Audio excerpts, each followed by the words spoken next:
Welcome to the Deep Dive. Today we're taking on a really significant topic. We've got a stack of source material here focusing on a conflict that, well, it didn't just change maps, it basically forged the modern world. We're looking at the Great War, Europe's transformation, 1914, 1918. And our goal today, our mission, is to get beyond just the textbook facts. We want a clearer, quicker, almost gut-level understanding of what happened. The human cost, the huge geopolitical shift, all triggered by the war they called, famously, the war to end all wars. What really pushed Europe over the edge so fast, from relative peace to total war? It's a powerful question. And the sources we're looking at, they dive right into that transformation. They set the scene really vividly that summer of 1914. Despite all the tensions simmering underneath, the competition between empires, the feeling was, well, the quote is, the world stood on the edge of an abyss. Stability felt possible, maybe even likely, but fragility was the reality. Catastrophe was right there. Right. And that catastrophe, it seems like it hinges on this single moment, doesn't it? The sources keep coming back to it, the one gunshot. It really is kind of mind-boggling that one political murder in, well, a relatively small Balkan city could ignite something so massive, something that destroyed empires. It is astounding. And what's key, I think, is how fast that one event escalated. The assassination of Archduke Franz Ferdinand in Sarajevo. Yes, that was the spark. Absolutely. But it landed in a tinderbox. Europe was just saturated with these incredibly rigid alliances, these treaty obligations that clicked into place almost automatically. So within weeks, you just see this domino effect. Germany and Austria-Hungary, the Central Powers, mobilizing, and then Britain, France, Russia, the Entente reacting. The sources are really clear on this point. The leaders, the military planners, they were fueled by nationalism, sure, and industrial power, but they fundamentally misjudged what war would look like in the 20th century. And that miscalculation, that initial one, it's just so central and so tragic. The sources really evoke this image. Millions of young men marching off, genuinely believing it, believing they'd be back home for Christmas, victorious. Based on, these quicker wars from the 1800s, they thought it was going to be almost romantic. The last great adventure, perhaps. It's a stark irony, isn't it? Their whole mindset, their optimism, was based on completely outdated military thinking. Specifically, you look at the German strategy, the famous Schlieffen Plan. The whole thing was designed for speed, a massive, quick punch through Belgium, knock out France before Russia could even get its huge army fully mobilized. But that's exactly where it fell apart, almost immediately. The Belgian resistance was tougher than expected, wasn't it? And the Russians mobilized faster. That completely wrecked the German timetable. It did. It completely ruined the plan. So the war that was meant to be this lightning-fast maneuver, maybe 6 weeks, suddenly it wasn't that at all. It became something else entirely. Something static. Exactly. The movement just stopped, almost right away. And when you look at the reality that replaced those initial plans, you have to talk about the Western Front. The sources don't describe it as just a battlefield. It's more like this permanent wound carved across Europe, hundreds and hundreds of miles long. They go into detail about the environment there, this hellscape of mud, churned earth, blood, barbed wire, stretching as far as you could see. And over it all, the constant deafening roar of artillery, the sheer volume of firepower meant that any attack was incredibly costly. Just moving forward meant walking into a meat grinder. And this switch from movement to this grinding stalemate, it was all down to the technology, right? The sources really emphasize how good the defensive tech was. Let's unpack some of those weapons that created this horrific reality. Well, the artillery was probably the biggest killer overall, just the sheer volume of shells. But the weapon that really defined the trenches, the iconic one, was the machine gun. Yeah, the sources highlight this shocking fact. Just one or two well-placed machine guns could literally wipe out wave after wave of attacking soldiers. Hundreds, thousands, in minutes. That capability right there is what created the stalemate. If you tried to advance across open ground, you were almost certain to die. So you dug in. You stayed put. Until the next artillery barrage in air. Exactly. And then on top of that, you had the introduction of something truly awful.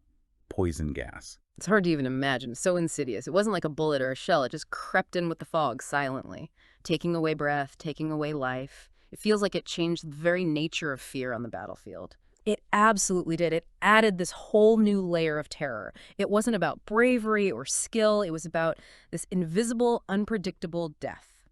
The sources also touch on, the war at sea, the U-boats becoming a major factor, and the air. Early airplanes used for spotting, then bombing. It was becoming total war, land, sea, air. Threats coming from everywhere, things soldiers hadn't even conceived of before 1914. Or just living in the trenches themselves, even without active fighting. Right. The sources summarizing that daily life, they really focus on endurance. Soldiers weren't just fighting the enemy, they were fighting the conditions. The constant cold, the wet, the mud, the rats, the lice, the diseases like trench foot, plus the lack of food sometimes, the shell shock, what we now call PTSD, and that ever-present fear of being buried alive by an artillery hit. Survival was this minute-by-minute struggle against everything, nature, your own mind, as much as the Germans or the French across the way. It sounds utterly dehumanizing, a physical and psychological nightmare. You mentioned the Eastern Front earlier, though. Was that the same kind of static trench warfare as in the West? No, actually, and that's a really important distinction the sources make. The Western Front became defined by that static trench-bound horror. But the Eastern Front, the fighting between Russia, Germany, and Austria-Hungary, that was different. The sheer size of the territory, the geography, meant it was much more mobile. Armies moved back and forth over vast distances. Huge battles of encirclement happened. The casualties were still horrific, absolutely devastating, but the type of warfare was different. More movement, less digging in for years on end. And ultimately, that strain contributed massively to Russia's collapse in 1917. Okay, so shifting gears a bit, from the sheer scale of the fighting and the technology back to the individual level, the sources do talk about courage, don't they? Even in the midst of all that horror. Not necessarily dramatic heroism, but Right. resilience. Yes, exactly. And what's fascinating is how that shared suffering created this incredibly intense bond between the soldiers. The analysis points out that, eventually the big political reasons for the war faded into the background for the guys in the trenches. The sources say brothers in arms shared rations, laughter, and tears. They were bound together simply by trying to survive day by day. That hope, however small, that connection, it was crucial. It was a kind of brotherhood born from facing death together constantly. That contrast is so stark, individual human endurance against this backdrop of industrial slaughter.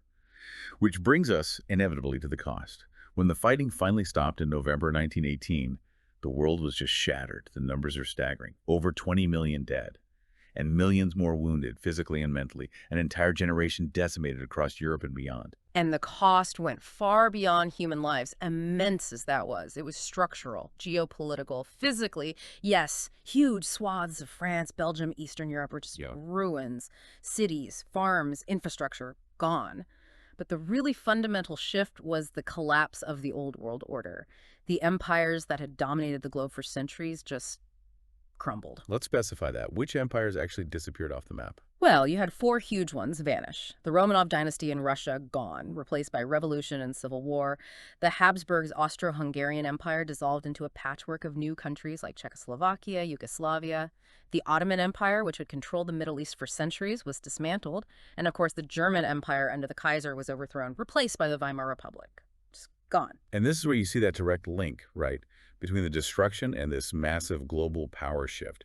The peace treaties weren't really about healing. They were more about, well, punishment and redrawing the lines. The sources say it plainly. The world changed forever. A totally new era of international politics began right there. Absolutely. And if you look closer at, say, the Treaty of Versailles, which officially ended the war with Germany, it wasn't really about a stable peace. It kind of baked in the winner's anger. Germany was forced to accept all the blame, that infamous war guilt clause, and they were hit with crippling reparations payments. The sources strongly suggest this just created enormous bitterness and economic chaos, not just in Germany, but across Europe. So have consequences later. Exactly. And meanwhile, the United States, which had been more of a regional player before the war, came out as the world's main creditor.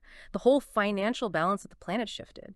And the attempt to stop future wars, the League of Nations, it was a noble idea, certainly, but it was flawed from the start, especially with the U.S. deciding not to join. So this new era wasn't stable.